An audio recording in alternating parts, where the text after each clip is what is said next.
Thank you, Sandy, for inviting me to give this talk, and to all of you for being here. It's especially nice for me because in my field I don't always get a chance to interact with patients as much as I'd like, so this is very nice to interact with you.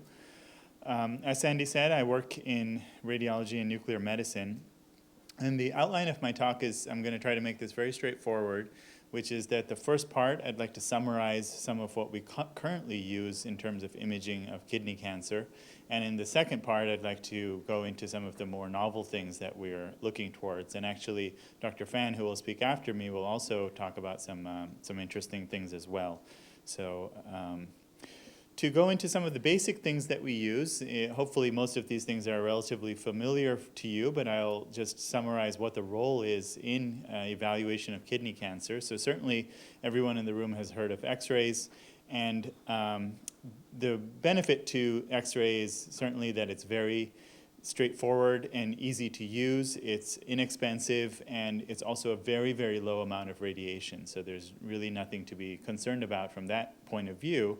However, equally, there's a lot of limitations with using X-rays, and this is the fact that it can't really evaluate deeper structures very well, and a tumor in the kidney would have to be very large before we'd be able to see it on a simple X-ray. You can enhance the X-ray a little bit by using contrast that's given intravenously, and that's why I've also labeled that the fancy term intravenous urography, which just means administering some contrast, which you can see on the X-ray, and by what you're doing there, you can see that a little bit on the lower image, is see the contours of the inside of the kidney that Dr. Leppert was talking about in the previous talk. But again, things would have to be quite abnormal before we'd be able to see them. And probably the biggest limitation is that if we do see something abnormal in X-ray, it always needs to be followed up with an ultrasound, CT scan, or MRI scan in any case. So usually people just go straight to one of those scans. So the ultrasound is the next one that I'll talk about. It also is very easy to perform. It's a quick exam. There's very little preparation involved. Again, low cost. In this case, there's zero radiation at all, so that's even better than the minimal you get from an X-ray. And so therefore, it functions as a very good first exam. And this is often where patients are first diagnosed, or some sort of abnormality is first picked up. So the exam, basically, you put the ultrasound probe over the abdomen, and what the technologist is really trying to do is to pick up areas that are fluid-filled, which kind of is the whole kidney is more or less fluid-filled. And when you have an enlargement, it can either be a normal cyst, or it could be a solid tumor. And that's what the ultrasound is very nicely able to differentiate between whether it's just a cystic structure, which you shouldn't be too concerned about, or is it solid. The downsides to an ultrasound is that this technologist that I just mentioned, it's very dependent on how skilled they are in terms of being able to perform the exam. So two different technologists could pick up two very different results on the same person. And it's not very good for small lesions. Again, it has to be relatively large for us to be able to pick it up on an ultrasound. And once again, it usually requires a CT scan or MRI scan as a follow-up to fully stage what's going on with that tumor. However, again, it is a good first exam to do. Now we're getting into a bit more of the complicated exams, but again, these have become relatively well known nowadays. So computed tomography or CT scanning or CAT scanning, the biggest advantages to it is that it definitely provides incredible anatomical detail. We can see down to things that are millimeter in size. It's not at all operator dependent. These are fixed scans that we do, and so every patient who goes in will get the same type of imaging done for them. It's very fast. The whole scan can be done within a few minutes. The downsides are it's significantly more radiation than an X-ray would have. It's also much more expensive than the first two exams that I mentioned, and that the use of a contrast, especially in a patient who may have kidney issues, is something to be concerned about, or if certainly there are allergies for the patient, then that's, again, something to be concerned about. The use of the IV contrast, though, is critical in terms of delineating whether that tumor, again, is solid, it has what type of blood flow characteristics that it has, so it is very important to try and use that. But this is the exam that is used currently for evaluation of kidney tumors because, again, it provides great anatomical detail and lots of information. And furthermore, you don't need to have a follow-up study to a CT scan. Typically, you can scan the entire abdomen and pelvis and find out if there are local metastasis from that kidney cancer or not, and this will significantly help guide the surgery that will subsequently happen. So then what about magnetic resonance imaging or MRI? So here you might think that this is even better than a CT scan, and in a sense it is, because the anatomical detail is perhaps even a little bit stronger. The soft tissue contrast, as we refer to it, is a little bit better with MRI than it is with CT scan. And the further advantage that it has over CT scan is that, again, there's no radiation involved with an MRI whatsoever. So based on those two things, you might think that this is sort of the way to go. The reason why it's not really taken over CT scanning and is considered a second line rather than a first line is because of the things listed at the bottom. It's a very, very expensive exam. A lot of people can't tolerate doing the exam because it causes claustrophobia. It's a very narrow bore that you have to go into. It's very loud. So there's those disadvantages. And since it doesn't dramatically improve what we had already seen on the CT scan, because of those disadvantages, it's not typically used over the standard CT scan with IV contrast. Okay, so to just give you one example of how all of this kind of gets put together. So this is the initial contrast-enhanced X-ray, or the urography scan of a patient, and what you're looking at is from behind. So the left side is the left kidney and the right is the right kidney, and you can perhaps make out here that there is normal contrast here in the upper part of the kidney, but then abnormal, no filling of contrast in the lower part. So there's something, again, abnormal here. So this may be followed up by an ultrasound scan, which again, the goal of this is to differentiate solid versus cystic components within the lesion and within the kidney. And again, you can see that that's what that's picking up between here and here. But then ultimately, again, this would need to be followed up by a CT scan, ideally as this one is with IV contrast. And here you can see just how much more clearly you can see this. This is all the same patient. You can see this same tumor being shown on this axial image of a large tumor. You can even pick up the fact that centrally here there's actually been some necrosis of the tumor because it's outstripped its blood supply. You can make out what the anatomy of the remainder of the kidney is, whether it's normal or not. And then, as I was mentioning, very importantly, you can look at the remainder of the abdomen and so forth and see whether there are lymph nodes that may be involved or other areas that are involved or not involved, and that all of that is very critical to do. You can even extend the CT scan outside of the abdomen and look at the lungs all in one time point and look for any lung metastasis as well. So all of that is very, very easy to do. So now I'm going to start switching into some of the more novel techniques. And how many people in the room are familiar with PET imaging? Okay, perfect, very good. So I would say the majority of people are. So the key thing to keep in mind about PET imaging, which is positron emission tomography, as compared to everything else that we talked about so far, is that this is not looking at anatomy. It's looking only at function. So you're actually looking at cells and the distribution of the cells within the body. And so depending on which specific tracer you inject, so whenever we talk about PET imaging, we don't just talk about PET. We'd also talk about the tracer that's actually injected. So John mentioned, the tracer that he was using for fluorescence imaging. It's a very similar idea here, is that depending on which tracer you use, it will specifically go and home in on certain types of cells and not others. So the most common type of tracer that we use for PET imaging is called FDG, it's fluorodeoxyglucose. So it's basically a radioactive form of glucose. And so what that means is any cell that's taking up a lot of sugar, and cancer cells will generally take up more sugar than will non-cancer cells, then we can see those specific types of cells. So that's a very important thing to keep in mind, because when you look at the scanner, as you are, it looks very similar to the CT scanner or the MRI scanner, but it's inherently a very different type of machine. Now the downsides to PET scans is kind of similar to what we mentioned for CT scans. Again, this is a radiation exam. Primarily the radiation is coming from the injected radiotracer. Also, it's an expensive exam. And one of the downsides specific to kidney cancer is that with the tracer that I said is most commonly used, FDG, it actually doesn't do a very good job of looking at the kidney itself. But it does an excellent job of looking outside of the kidney to see where else there might be disease. So I just want to highlight this point again, that we're no longer doing anatomy with this image. So this shows you exactly what we actually do is we inject this radioactivity, usually into the arm. It circulates around the body. We wait about 60 minutes or so for it to go where it wants to go, and also to let it clear out from the body as well. And then once you're in the scanner itself is not emitting any radiation. It's the patient now who's emitting all the radiation, and the scanner is just picking up that radiation to see where did those molecules of radioactive glucose go once it was injected inside you. So these are some of the images that we can get from this. And again, what this is showing you, these are just different views of the same patient.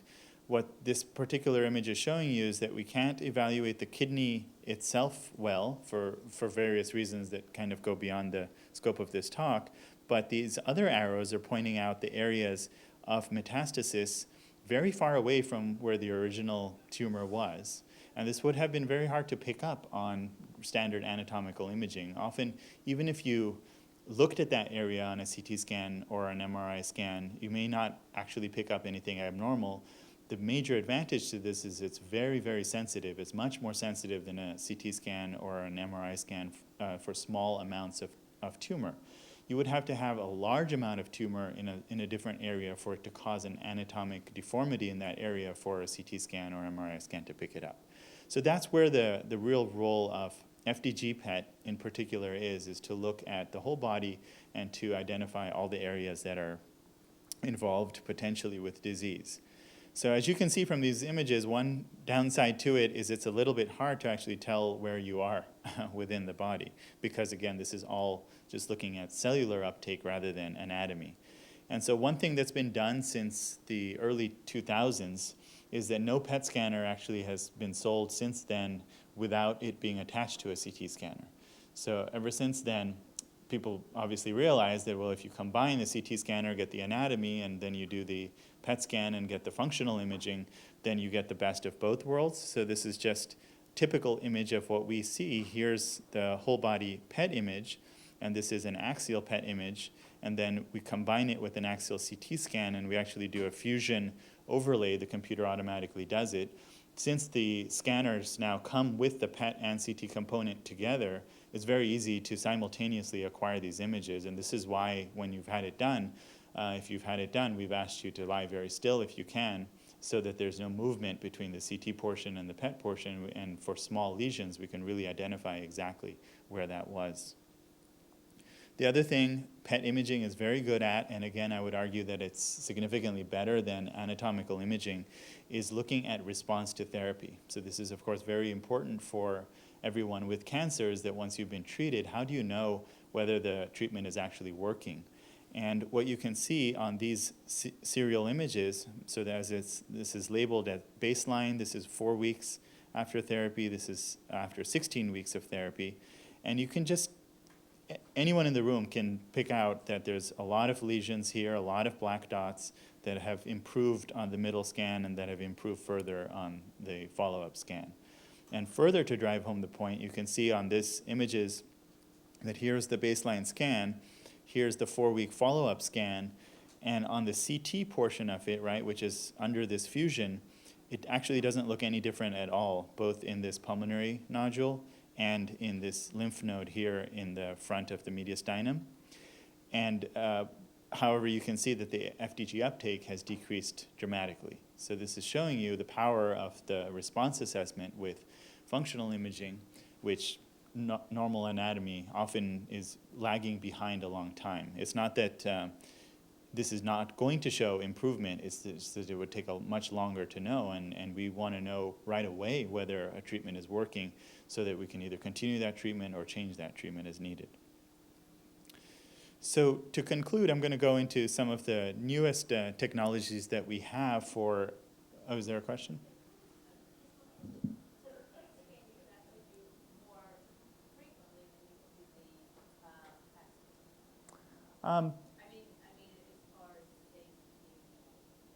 It's all kind of in the same realm, I would say. The question is, can we do a PET scan more frequently than we can do anatomical imaging? And I would actually say that it's all about the same, because remember, there is still radiation associated with doing that exam. It's about equal to doing a whole body CT scan. Yeah.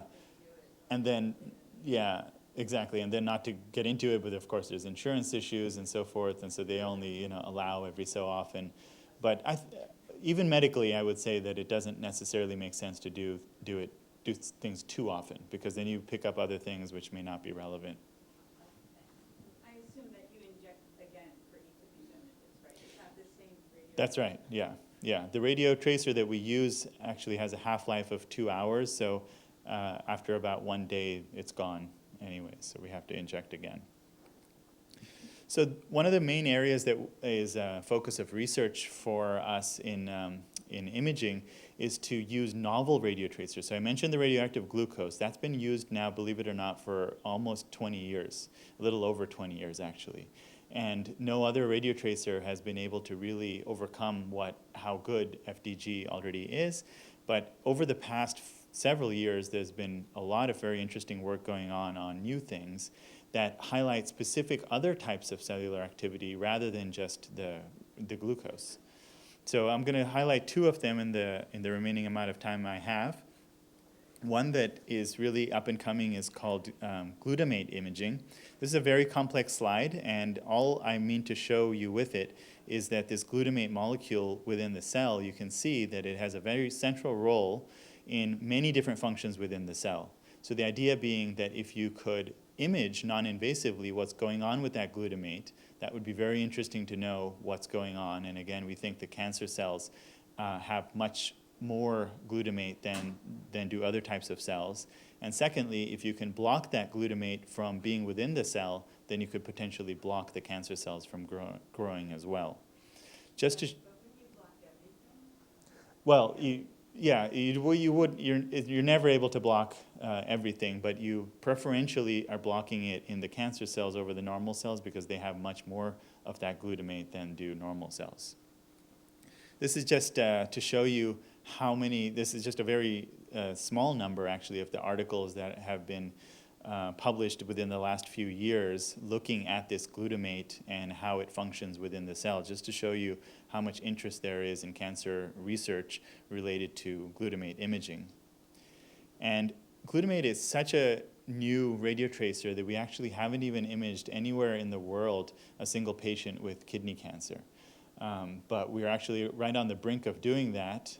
Dr. Srinivas and I and Dr. Fan are working on the first clinical trial for this tracer, which is called FSPG, in kidney cancer patients. But I'm going to show you some images from some of the patients that we have imaged, just to show you how interesting it can be. So this first group of patients that you're looking at actually have brain metastasis from lung cancer. So you're looking at images of their brain. All these images on the right-hand side are with the standard tracer FDG, and the ones on the left-hand side are with FSPG. And so you can, I think, very easily make out how much easier it is to pick up the cancer with the FSPG, so this area versus this area. And then these 2 lesions here within the brain, you can't even see them on the FDG at all, but they're incredibly bright on the FSPG, just to show you how much more sensitive and specific this tracer can be compared to FDG. Here's another set of patients. These are patients with head and neck cancer. And so same idea, these are the ones with FDG, these are the ones with FSPG, and again you can see that it's very easy to make out the tracer uptake on the FSPG images compared to the FDG. The only exception actually was this patient who had more uptake on the FDG than the FSPG. And interestingly, it turned out that this was not a real recurrence of the cancer, but just some infection within the area of prior surgery. And so actually, it turned out that the FSPG in this case was also more sensitive than the FDG because it actually told us the correct information rather than, that's one of the major downsides of FDG, which if you've ever read any of our reports, we're always hesitating between whether calling something cancer or calling something inflammation, which is a big deal, of course, to you or to anyone else. And we're very aware of that, but that's the limitation of the tracer. We sometimes just can't tell whether something is real or not. I mean, you look at this image here, and it's hard not to call that, but how do you know whether that's infection or not? And then lastly, another tracer that one of my colleagues is working on is a tracer not for glutamate, but for angiogenesis. Angiogenesis is the development of blood cells, new blood vessels into tissue, and cancer cells heavily dependent on this because as they are growing, they need the blood supply to bring in oxygen and so forth. So same exact idea as that one is on one hand, it would be good to image that and be able to see where are the areas of new blood vessel growth going on within the body. And secondly, if you could block that with certain chemotherapy agents, then you would be able to block the cancer growth. So what we're trying to do, as you're beginning to see now, is to tie in specific imaging to specific therapy. And this is a field called theranostics, because we're able to do therapy and diagnose disease all at the same time. So just a couple of examples of this. This is, again, such a new tracer that hasn't yet been looked at in kidney cancer. This is a patient with breast cancer who had metastasis to different parts of the body. And these are the angiogenesis imaging agent, and this is the FDG. Again, you can see that this is showing much more uptake on the new tracer than it is with the FDG. And this is not meant to say that the FDG images are not useful, but they're telling you two very different things. The FDG is telling you where there's areas of increased glucose use, and the angiogenesis one is telling you where there's areas of increased blood vessel development. So now if you're trying to give that specific patient a specific therapy that blocks the blood vessel growth, you can say that they probably won't work so well for a certain patient versus another patient if you can identify whether they have this uptake or not. Here's another patient imaged with the angiogenesis agent who had brain cancer. Again, you can see it showing up much more nicely with the angiogenesis agent than with the glucose. And as I mentioned with FDG as well, this is showing you how you can follow patients who have had therapy before and after a drug that blocks blood vessel growth, and you can see that the uptake is going down as well. So that actually concludes my talk, and if there are any other questions, I'm happy to take them.